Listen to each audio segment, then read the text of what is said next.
চলে যেতে পারতাম সব ছেড়ে দিয়ে, দূরে, খুব দূরে।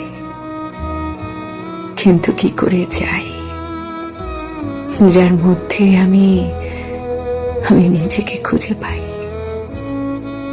সে জানে আমি থাকব, জানি বলেই আগলে রাখে না, এমন ভাবে অবহেলা করে যেন আমি না থাকলেই তার শান্তি। তবুও আমি থেকে যাই, দুঃখগুলো বুকের মাঝে আগলে নিয়ে ভাবি, হয়তো একদিন সে বুঝবে, হয়তো একদিন সে বলবে, তুমি থাকো, আমি শুধু তোমাকেই চাই। কিন্তু প্রত্যেকবারই ভুল ভাবি, প্রত্যেকবারই চুপ করে হেরে যাই।